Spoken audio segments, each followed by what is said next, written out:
ഇന്ന് നമ്മൾ കെമിസ്ട്രിയാണ് എടുക്കാൻ പോണത്. കെമിസ്ട്രിയിൽ നെക്സ്റ്റ് ചാപ്റ്റർ 18ാമത്തെ chapter general characteristics of the p block elements. General characteristics of the p block elements.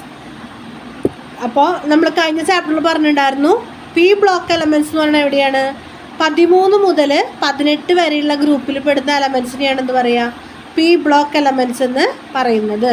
അതായത് അവിടെ ഇലക്ട്രോൺ പൂരണം നടക്കുന്നത് അവരുടെ പി എന്ന് പറയുന്ന ലാസ്റ്റ് സബ് ഷെല്ലിലായിരിക്കും. അതുകൊണ്ടാണ് അവർ പി ബ്ലോക്ക് എലമെൻറ്റ്സ് ആയിട്ട് വന്നിരിക്കുന്നത്.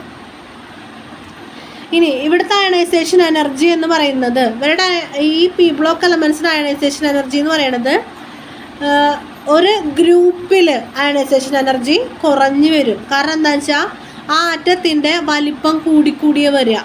ഇപ്പോൾ ആറ്റത്തിൻ്റെ വലിപ്പം കൂടിക്കൂടി വരിക എന്ന് പറയുമ്പോൾ ഔട്ടർമോസ്റ്റ് ഷെല്ലും ന്യൂക്ലിയസും തമ്മിലുള്ള ഡിസ്റ്റൻസ് കൂടും. ആ ഡിസ്റ്റൻസ് കൂടുമ്പോൾ ഫോഴ്സ് ഓഫ് അട്രാക്ഷൻ കുറയും. അപ്പോൾ കുറച്ച് എനർജി മതിയായിരിക്കും ഔട്ടർമോസ്റ്റ് ഷെല്ലുള്ള ഇലക്ട്രോണുകളെ കളയാൻ വേണ്ടിയിട്ട്. അപ്പോൾ അയണൈസേഷൻ എനർജി ഗ്രൂപ്പിൽ മുകളിൽ നിന്ന് താഴേക്ക് വരുമെന്നാണ്. ഗ്രൂപ്പിൽ അയണൈസേഷൻ എനർജി കുറവ് മതി. ഇനി പീരീഡിൽ ലെഫ്റ്റിൽ നിന്ന് റൈറ്റിലേക്ക് പോകുമെന്നാണ് അയണൈസേഷൻ എനർജി കൂടി വരും. കാരണം ആറ്റത്തിൻ്റെ സൈസ് കുറഞ്ഞു വരികയാണ്. കുറഞ്ഞു വരാനുള്ള കാരണം എന്താണെന്ന് വെച്ച് കഴിഞ്ഞാൽ അറ്റോമിക് നമ്പർ കൂടാണ്. അറ്റോമിക് നമ്പർ കൂടുമ്പോൾ നമ്പർ ഓഫ് പ്രോട്ടോൺസ് കൂടുന്നുണ്ട്. നമ്പർ ഓഫ് പ്രോട്ടോൺസ് കൂടുമ്പോൾ ന്യൂക്ലിയസിൽ പിടിക്കാനുള്ള ആൾക്കാർ കൂടാണ്. ഫോഴ്സ് ഓഫ് അട്രാക്ഷൻ കൂടുകയാണ്. ആറ്റത്തിൻ്റെ സൈസ് ഇങ്ങനെ ചെറുതാവും. അപ്പോൾ ഔട്ടർമോസ്റ്റ് ഷെല്ലിൽ നിന്ന് ഇലക്ട്രോൺ കളയാൻ വേണ്ടിയിട്ട് നമ്മൾ ഒരുപാട് എനർജി യൂസ് ചെയ്യേണ്ടി വരും. അപ്പോൾ അയണൈസേഷൻ എനർജിയുടെ കേസ് പറയുകയാണെങ്കിൽ ഗ്രൂപ്പിൽ കുറഞ്ഞു വരും. കാരണം ആറ്റത്തിൻ്റെ സൈസ് കൂടുതലാണ്, കൂടി വരുന്നതുകൊണ്ട്. ഇനി പീരീഡിൽ ലെഫ്റ്റ് ടു റൈറ്റ് നോക്കുകയാണെങ്കിൽ എന്താണ്? അയണൈസേഷൻ എനർജി കൂടുതൽ വേണം. കാരണം ആറ്റത്തിൻ്റെ സൈസ് കുറഞ്ഞു വരികയാണ് ചെയ്യുന്നത്. ഇനി ഇലക്ട്രോനെഗറ്റിവിറ്റി എന്ന് പറയുന്നത്, ഇപ്പോൾ ഗ്രൂപ്പിൻ്റെ കേസ് പറയുകയാണെങ്കിൽ മുകളിൽ നിന്ന് താഴേക്ക് വരുമ്പോൾ ഇലക്ട്രോനെഗറ്റിവിറ്റി കുറഞ്ഞാണ് വരുന്നത്. ഇലക്ട്രോനെഗറ്റിവിറ്റി എന്ന് പറയുമ്പോൾ ആറ്റത്തിന് ഓരോ ഇലക്ട്രോണെ ഗെയിൻ ചെയ്യാനുള്ള കഴിവ്. ഇനി പീരീഡിലാണെങ്കിലോ ലെഫ്റ്റ് ടു റൈറ്റ് പോവുകയാണെങ്കിലോ ഇലക്ട്രോനെഗറ്റിവിറ്റി കൂടി വരും. കാരണം 13 ആകുമ്പോൾ ഔട്ടർമോസ്റ്റ് ഷെല്ലിൽ 13 ഒന്നും നോക്കണ്ട, 14 തൊട്ട് നോക്കാം നമുക്ക്. അപ്പോൾ ഇലക്ട്രോനെഗറ്റിവിറ്റി 13 തൊട്ട് നോക്കുമ്പോൾ തന്നെ എന്താണ്? ഇലക്ട്രോനെഗറ്റിവിറ്റി അവിടെ ഇലക്ട്രോ പോസിറ്റിവിറ്റിയാണ്. അവർ കൊടുക്കാനും നോക്കാം 3 എണ്ണം. 4 എണ്ണത്തിനെയും അവരെന്ത് ചെയ്യും? ഷെയർ ചെയ്യാൻ നോക്കും. പിന്നെ 5 എണ്ണം. അപ്പോൾ ഇലക്ട്രോനെഗറ്റിവിറ്റി കൂടി വരിക കേട്ടോ. 5 ആകുമ്പോൾ 3 ഇലക്ട്രോണ വാങ്ങും, 6 ആകുമ്പോൾ 2 ഇലക്ട്രോണ വാങ്ങും, 7 ആകുമ്പോൾ വാങ്ങും. അപ്പോൾ വാങ്ങാനുള്ള ടെൻഡൻസി അവിടെ ഇങ്ങനെ കൂടി വരിക ചെയ്യുക. അപ്പോൾ ഇലക്ട്രോനെഗറ്റിവിറ്റി പീരീഡിൽ ലെഫ്റ്റ് ടു റൈറ്റ് എന്താണ്? കൂടി വരും. മുകളിൽ നിന്ന് താഴേക്ക് വരുമ്പോൾ ഗ്രൂപ്പിലാണെങ്കിലോ ഇലക്ട്രോനെഗറ്റിവിറ്റി കുറഞ്ഞു വരും. ഇനി മെറ്റാലിക് ക്യാരക്ടർ, ഇലക്ട്രോനെഗറ്റിവിറ്റി കൂടുന്നത് കൊണ്ട് തന്നെ മെറ്റാലിക് ക്യാരക്ടർ എന്താണ്? കുറഞ്ഞാണ് പീരീഡിൽ ലെഫ്റ്റ് ടു റൈറ്റ് വരിക. ഗ്രൂപ്പിലാണെങ്കിലോ മെറ്റാലിക് ക്യാരക്ടർ കൂടി വരും. ഇതൊക്കെയാണ് ഇതിന് കോമൺ ആയിട്ട് പറയാനുള്ള കാര്യങ്ങൾ. ഇനി P block elements acidic oxides, basic oxides, അതുപോലെ തന്നെ ആംഫോടെറിക് ഓക്സൈഡ്സ്, 3 ടൈപ്പ് ഓക്സൈഡ്സും അവർ ഫോം ചെയ്യിക്കും. അസഡിക് ഓക്സൈഡ്സ് എന്ന് പറയുമ്പോൾ എന്താണ്? അവർ ഒരു ഓക്സൈഡ് വാട്ടറായിട്ട് റിയാക്ട് ചെയ്തിട്ട് ആസിഡ് പ്രൊഡ്യൂസ് ചെയ്യുക. അങ്ങനെയുള്ളതിനെയാണ് എന്ത് പറയുക? Acidic oxides. ഒരു ഓക്സൈഡ് വാട്ടറായിട്ട് റിയാക്ട് ചെയ്യുമ്പോൾ ആസിഡ് പ്രൊഡ്യൂസ് ചെയ്യുകയാണെങ്കിൽ അതിന് നമ്മൾ എന്ത് പറയുക? അസഡിക് ഓക്സൈഡ്സ് എന്ന് പറയാം. അതിന് എക്സാമ്പിളാണ് SO2, B2O3, sulphur dye oxide, അതുപോലെ തന്നെ ബോറോൺ ഓക്സൈഡ് എന്നൊക്കെ പറയണത് അതിന് എക്സാമ്പിളാണ്. ഇനി ബേസിക് ഓക്സൈഡ്സ് എന്ന് പറയുമ്പോൾ എന്താണ്? ഒരു ഓക്സൈഡ് വാട്ടറായിട്ട് റിയാക്ട് ചെയ്തിട്ട് ബേസുകൾ അല്ലെങ്കിൽ ആൽക്കലീസ് ഫോം ചെയ്യാം. അതിന് എക്സാമ്പിളാണ് കാൽഷ്യം ഓക്സൈഡ്, ബേരിയം ഓക്സൈഡ്, ഒക്കെ അതിന് എക്സാമ്പിളുകളാണ്. ഇനി ആംഫോടെറിക് ഓക്സൈഡ്സ് എന്ന് പറയുന്നത് ഒരു ഓക്സൈഡ് വാട്ടറായിട്ട് റിയാക്ട് ചെയ്യുമ്പോൾ ഉണ്ടാവുന്ന ഓക്സൈഡുകൾ എന്താണ്? അവർ ബേസും അതേപോലെ തന്നെ എന്താണ്? ആസിഡിക്കിൻ്റെയും പ്രോപ്പർട്ടീസ് ഉണ്ടാവുക. ആസിഡ്സും ബേസും എന്ത് ചെയ്യുക? ആ ബേസിൻ്റെയും പ്രോപ്പർട്ടീസ് വരിക. സിങ്ക് ഓക്സൈഡ്, അലുമിനിയം ഓക്സൈഡ് ഒക്കെയാണ് അതിന് എക്സാമ്പിൾ. ഇത് 3 ഫോം ചെയ്യിക്കാനായിട്ട് പി ബ്ലോക്ക് എലമെൻറ്റ്സിന് കഴിയും.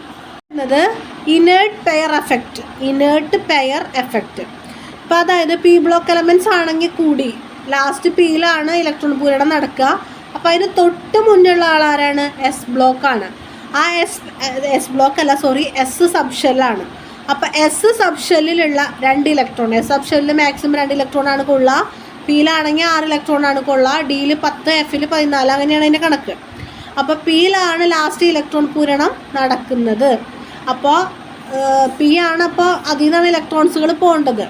ഇനി അതിന് തൊട്ട് മുന്നുള്ള എസ് ഉണ്ടല്ലോ, ആ എസ് എന്ത് ചെയ്യും? എസിൻ്റെ ആ 2 പെയർ അല്ലെങ്കിൽ 2 ഇലക്ട്രോണുകൾ അവർ ഈ കെമിക്കൽ റിയാക്ഷൻസിലൊക്കെ പങ്കെടുക്കാണ്ട് അവിടെ അൺഷെയർഡായിട്ട്, അതായത് അവർ ഷെയർ ചെയ്യാതെ അവിടെ അങ്ങനെ നിൽക്കും. അതിനെയാണ് എന്ത് പറയുന്നത്? ഇനേർട്ട് പെയർ എഫക്റ്റ് എന്ന് പറയുന്നത്. ഇനി എന്താണ് അങ്ങനെ ഒരു എഫക്റ്റ് അല്ലെങ്കിൽ ഇനേർട്ട് പെയർ എഫക്റ്റ് ഉണ്ടാവാനുള്ള കാരണം?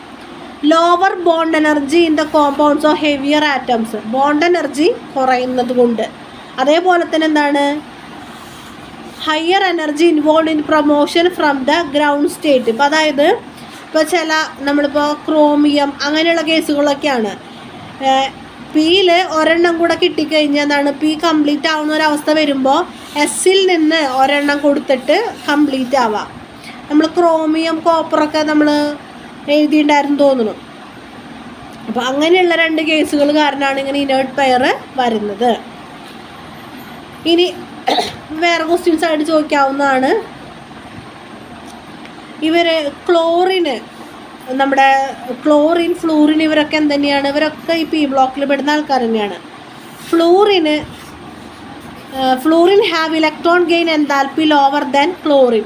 ക്ലോറിനേക്കാളും ഇലക്ട്രോൺ പെയർ സ്വീകരിക്കാനുള്ള അല്ലെങ്കിൽ ഗെയിൻ ചെയ്യാനുള്ള എൻതാൽപ്പി ഫ്ലൂറിന് കുറവാണ്. അതിനുള്ള കാരണം എന്താണെന്നുള്ളത്, കാരണം എന്താണെന്ന് വെച്ച് കഴിഞ്ഞാൽ സൈസിലെ ഡിഫറൻസ് ആണ്. ഫ്ലൂറിൻ ആറ്റം എന്ന് പറയുന്നത് എന്താണ്? ക്ലോറിനേക്കാളും ചെറുതാണ്. അതാണ് അതിനുള്ള കാരണം.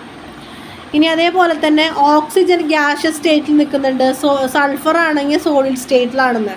അതിനുള്ള കാരണം എന്താണ്? ഓക്സിജൻ എന്ന് പറയുന്നത് സൾഫറിനെ കമ്പയർ ചെയ്ത് നോക്കുമ്പോൾ ചെറിയ ആറ്റമാണ്. അതേപോലെ തന്നെ അതുകൊണ്ട് തന്നെ ഇൻ്റർ മോളിക്കുലാർ സ്പേസുകൾ അല്ലെങ്കിൽ അട്രാക്ഷൻ,